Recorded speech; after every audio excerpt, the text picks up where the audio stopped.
سے زیادہ ہو. ایسی ہوا فراہم کرنے کے لیے اللہ عز و جل نے ہمیں ناک کی نعمت سے نوازا ہے. ہوا کو مرطوب یعنی نم بنانے کے لیے ناک روزانہ تقریباً 1/4 گیلن نمی پیدا کرتی ہے. صفائی اور دیگر سخت کام نتنوں کے بال سر انجام دیتے ہیں. ناک کے اندر ایک خوردبین یعنی مائکروسکوپک جھاڑو ہے. اس جھاڑو میں غیر مرئی یعنی نظر نہ آنے والے روئیں ہوتے ہیں جو ہوا کے ذریعے داخل ہونے والے جراثیم کو ہلاک کر دیتے ہیں. نیز ان غیر مرئی روؤں کے ذمے ایک اور دفاعی نظام بھی ہے جسے انگریزی میں ڈیسوزیم کہتے ہیں. ناک اس کے ذریعے سے آنکھوں کو انفیکشن سے محفوظ رکھتی ہے. الحمدللہ عز و جل وضو کرنے والا ناک میں پانی چلاتا ہے جس سے جسم کے اس اہم ترین آلے ناک کی صفائی ہو جاتی ہے اور پانی کے اندر کام کرنے والی برقی رو سے ناک کے اندرونی غیر مرئی روؤں کی کارکردگی کو تقویت پہنچتی ہے اور مسلمان وضو کی برکت سے ناک کے بے شمار پیچیدہ امراض سے محفوظ ہو جاتا ہے. دائمی نزلہ اور ناک کے زخم کے مریضوں کے لیے ناک کا غسل یعنی وضو کی طرح ناک میں پانی چڑھانا بے حد مفید ہے.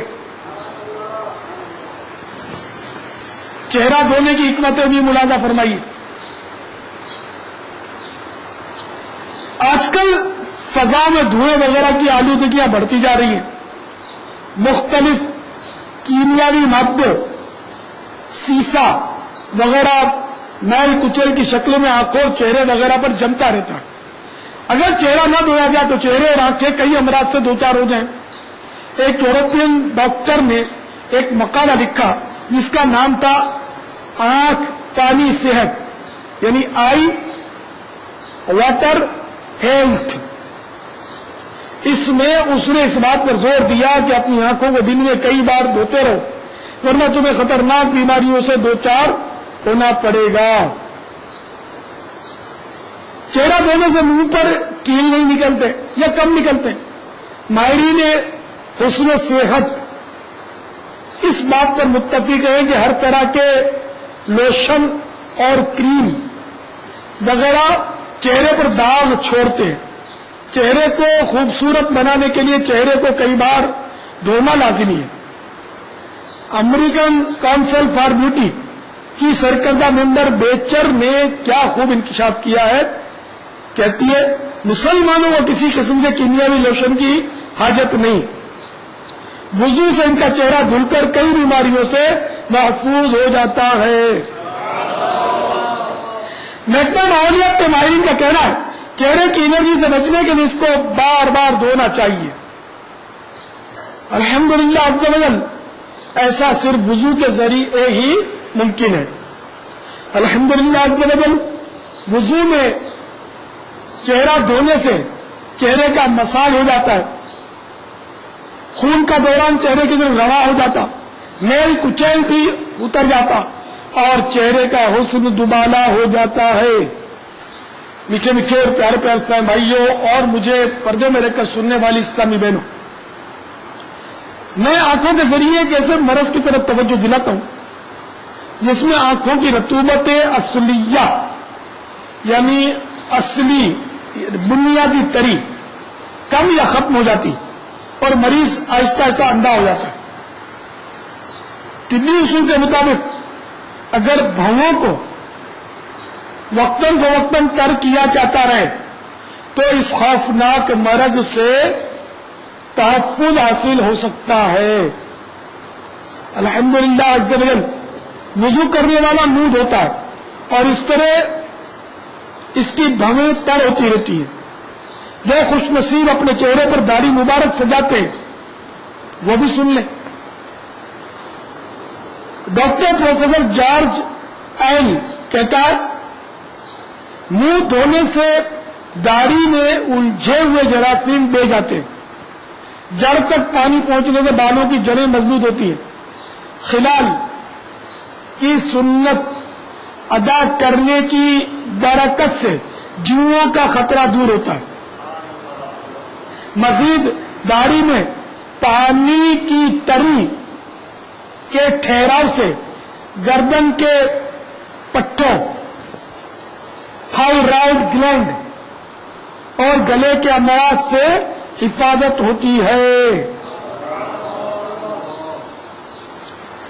کونیاں دھونے کی حکمتیں بھی سنتے چلیے۔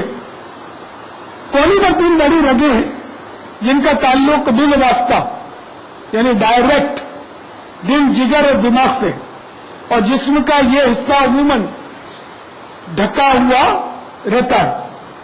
اگر اس کو پانی اور ہوا نہ لگے تو متعدد دماغی اور اعصابی امراض پیدا ہو سکتے ہیں۔ وضو میں کونیوں سمیت ہاتھ دھونے سے دل، جگر اور دماغ کو تقویت پہنچتی ہے، اور اس طرح انشاءاللہ عز و جل وہ ان کے امراض سے محفوظ رہیں گے۔ مزید یہ کہ کونیوں سمیت ہاتھ دھونے سے سینے کے اندر ذخیرہ شدہ روشنیوں سے براہ راست انسان کا تعلق قائم ہو جاتا ہے، اور روشنیوں کا ہجوم ایک باؤ کی شکل اختیار کر لیتا ہے۔ اس عمل سے ہاتھوں کے عضلات یعنی کل پرزے مزید طاقتور ہو جاتے ہیں۔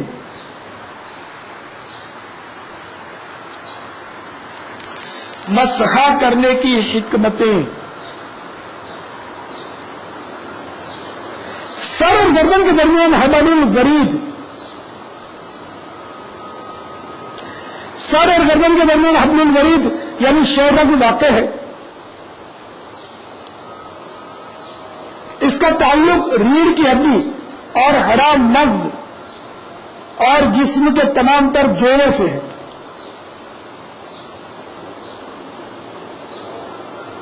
جب وضو کرنے والا گردن کا مسح کرتا ہے تو ہاتھوں کے ذریعے برقی راو نکل کر شہرگ میں ذخیرہ ہو جاتی ہے، اور ریڑھ کی ہڈی سے ہوتی ہوئی جسم کے تمام اعصابی نظام میں پھیل جاتی ہے، اور اس سے اعصابی نظام کو توانائی حاصل ہوتی ہے۔ ایک صاحب کا بیان ہے، میں فرانس میں ایک جگہ وضو کر رہا تھا، ایک شخص کھڑا بڑے غور سے مجھے دیکھتا رہا۔ جب میں فارغ ہوا تو اس نے مجھ سے پوچھا، آپ کون اور کہاں کے وطنی ہیں؟ میں نے جواب دیا، میں پاکستانی مسلمان ہوں۔ پوچھا، پاکستان میں کتنے پاگل خانے؟ اس عجیب و غریب سوال پر میں چونکا، مگر میں نے کہہ دیا 2-4 ہوں گے۔ پوچھا، ابھی تم نے کیا کیا؟ میں نے کہا وضو۔ کہنے لگا، کیا روزانہ کرتے ہو؟ میں نے کہا ہاں، بلکہ 5 وقت کرتا ہوں۔ وہ بڑا حیران ہوا اور بولا، میں مینٹل ہاسپٹل میں سرجن ہوں، اور پاگل پن کے اسباب کی تحقیق میرا مشغلہ ہے۔ میری تحقیق یہ ہے کہ دماغ سے سارے بدن میں سگنل جاتے ہیں اور اعضاء کام کرتے ہیں۔ ہمارا دماغ ہر وقت فلوڈ یعنی مائع کے اندر فلوٹ یعنی تیرنا یعنی فلوڈ کے اندر فلوٹ کر رہا ہے، یعنی ایک لکوڈ میں تیر رہا ہے، مائع میں۔ اس لیے ہم بھاگ دوڑ کرتے کوئی دماغ کو کچھ نہیں ہوتا، اور اگر کوئی ریجڈ یعنی سخت شے ہوتی تو اب تک ٹوٹ چکی ہوتی۔ دماغ سے چند باریک رگیں کنڈکٹر یعنی موصل بن کر ہماری گردن کی پشت سے سارے جسم کو جاتی ہے۔ اگر بال بہت بڑھا دیے جائیں اور گردن کی پشت کو خشک رکھا جائے تو ان جگہوں یعنی کنڈکٹر میں خشکی پیدا ہو جانے کا خطرہ کھڑا ہو جاتا ہے، اور بارہا ایسا بھی ہوتا ہے کہ انسان کا دماغ کام کرنا چھوڑ دیتا ہے اور وہ پاگل ہو جاتا ہے۔ لہٰذا میں نے سوچا کہ گردن کی پشت کو دن میں 2-4 بار ضرور تر کیا جائے۔ ابھی میں نے دیکھا کہ ہاتھ منہ دھونے کے ساتھ ساتھ گردن کے پیچھے بھی آپ نے کچھ کیا ہے۔ واقعی آپ لوگ پاگل نہیں ہو سکتے۔ مزید یہ کہ مسح کرنے سے لو لگنے اور گردن توڑ بخار سے بھی بچت ہوتی ہے۔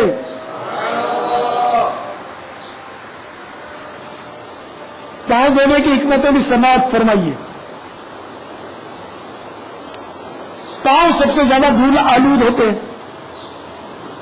پہلے پہل انفیکشن پاؤں کی انگلی